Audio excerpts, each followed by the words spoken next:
नमस्कार, जय माता दी। मैं हूं आपकी अपनी लाइफ डिज़ाइनर आचार्य जीतू सिंह।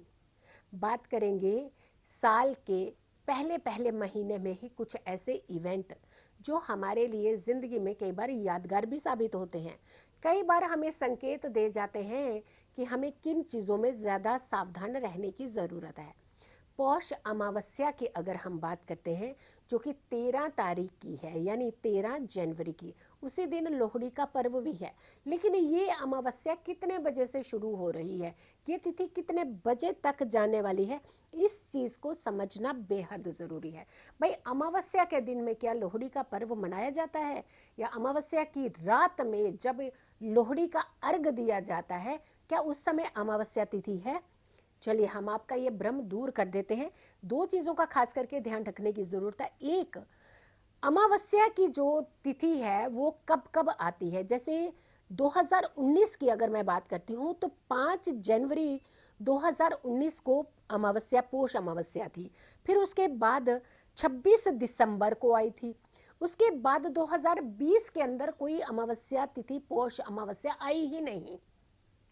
अब 2021 में ये योग बन रहा है, वो भी पहले महीने के शुरुआती दौर में ही, यानी 13 तारीख को ये पोष अमावस्या है। अब हम बात करते हैं कि पोष अमावस्या की तिथि कहाँ से शुरू हुई। 12 जनवरी को दोपहर 12:23 पर ये अमावस्या तिथि का आरंभ हो रहा है। 13 तारीख को लोहड़ी का पर्व है और 13 तारीख की सुबह 10:30 पर ये अमावस्या तिथि समाप्त हो जाएगी। यानी अगर आप 12 तारीख को स्नान कर रहे हैं अमावस्या का, तो ये आपके लिए सही साबित नहीं है।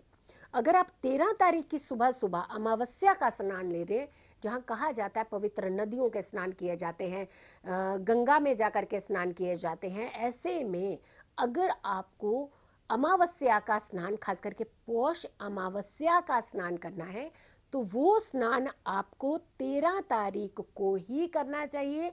और 10:30 बजे से पहले पहले आप स्नान और दान भी कर डालिए।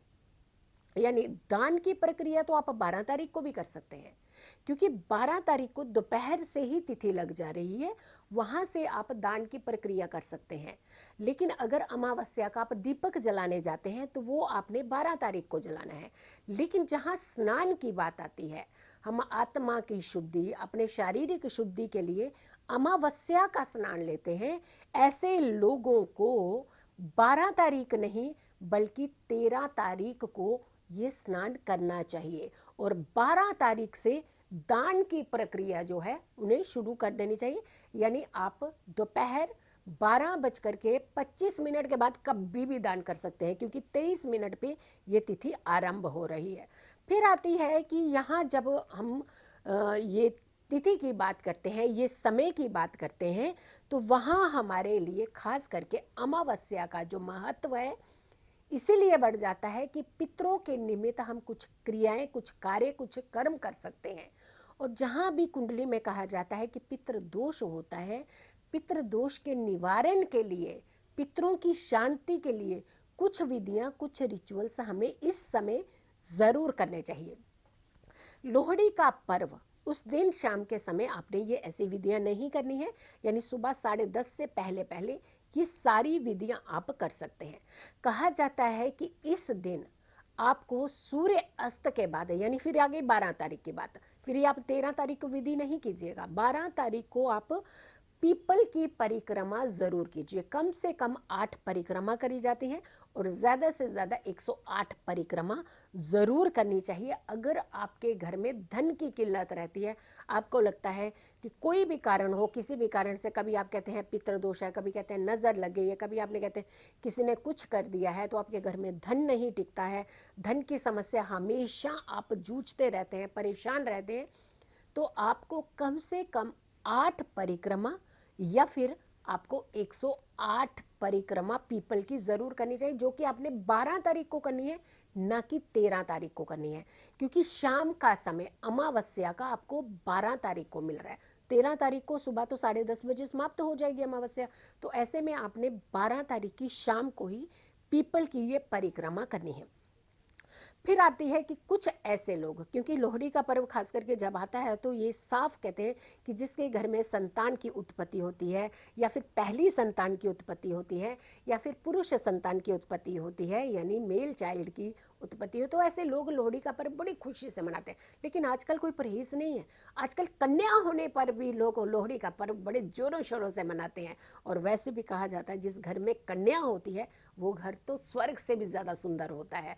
तो ऐसे में ऐसे लोग, जो लोग दंपति ऐसे हैं जो बच्चे की कामना कर रहे हैं, जो संतान की कामना कर रहे हैं, जिन्हें लगता है कि उनके घर में किसी कारण से भी संतान की उत्पत्ति नहीं हो रही है, तो ऐसे लोगों को पोष अमावस्या की सुबह, अब ये बात आई 13 तारीख की, अब 12 तारीख नहीं है, 12 तारीख को दोपहर को अमावस्या लग रही है, 13 तारीख को उन्हें कहा जाता है कि सूर्य को जल जरूर देना चाहिए।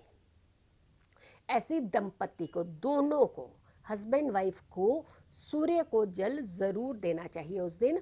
और जल भी खास करके तांबे के लोटे में देना है, और उसमें थोड़ा सा गुड़ डाल करके ही आपने जल देना है सूर्य को। और फिर आती है बात कि जब आप ये जल दे देते हैं उसके बाद आपने कुछ क्षण सूर्य की होरा में पति पत्नी ने ज़रूर बैठना है, यानी सूर्य की कुछ किरणें आप लोगों के ऊपर ज़रूर पड़नी चाहिए।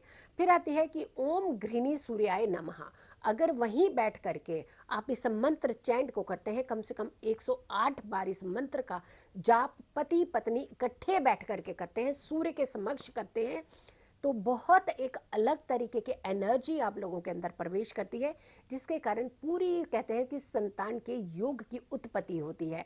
तो ऐसे में आपने ये इसी समय ही करना है। देखिए, समय से नहीं चूकना है, इसलिए हम आपको वक्त से पहले पंचांग पहुंचाते हैं कि आप हर महीने का पंचांग देख लीजिए, कब कब कौन कौन सी चीज़ें आपने ज़रूर करनी है।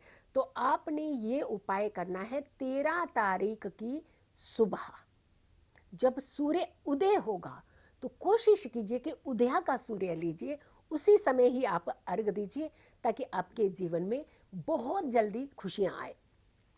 शाम के समय आपने सूर्य अस्त से पहले, यानी सूर्य अस्त से लगभग आपने 10 घंटे पहले चले जाना है, और वहाँ पर आपने आदित्य हृदय स्तोत्र का पाठ करना है।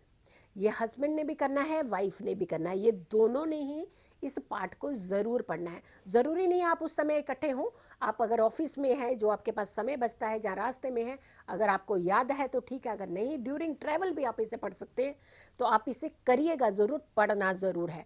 शत्रुओं से नाश चाहते हैं, बचाव चाहते हैं, शत्रुओं का नाश चाहते हैं, जो आपको इरिटेट करता है, तंग कर रहा है, परेशान कर रहा है, तो भी आप आदित्य हृदय स्तोत्र का पाठ कर सकते हैं, शाम के समय ही से कीजिएगा। अब आती है बात कि आप अमावस्या की तिथि की जब हम बात करते हैं, तो शाम को पीपल के नीचे दिया ज़रूर जलाना चाहिए। अब ये दिया जलाना है अपने 12 तारीख को, 13 तारीख को नहीं जलाना। तो ये कन्फ्यूजन है, यही कन्फ्यूजन को ही दूर करने के लिए हम आपके लिए कुछ वीडियोस बनाते हैं, जिसकी वजह से हम चाहते हैं कि आप अगर इन चीज़ों को फॉलो कर देते हैं, तो आप धार्मिक आस्था को बढ़ाने के साथ साथ उन रिचुअल्स को बहुत ही विधि विधान से कर सकते हैं। शाम का दिया ज़रूर जलाइएगा, आप अच्छे कर्मा कीजिएगा, पितरों के निमित्त क्षमा याचना कीजिएगा, ताकि आपके जीवन में कष्ट नहीं, सिर्फ और सिर्फ सुख हो। तो ये पोष अमावस्या का स्नान आप ज़रूर कीजिएगा, पूरे घर में गंगा जल का छिड़काव ज़रूर कीजिएगा। गंगा जल डाल करके ही आपने स्नान करना है, जो कि 13 तारीख का स्नान हम आपको बता रहे हैं। अगर कोई व्यक्ति बीमार है, स्वस्थ नहीं है, तो उस पर भी थोड़ा सा गंगा जल का छिड़काव ज़रूर कर दीजिए। यकीन मानिए, आपके जीवन से कष्ट दूर होंगे, आपके शारीरिक कष्ट दूर होंगे, मानसिक तनाव आपका दूर होगा। खुश रहिए, स्वस्थ रहिए, पॉजिटिव रहिए। पॉजिटिव रहते हैं तो हर समस्या से हम दूर रहते हैं। जल्दी हाजिर होंगे एक नई वीडियो के साथ, तब तक के लिए नमस्कार।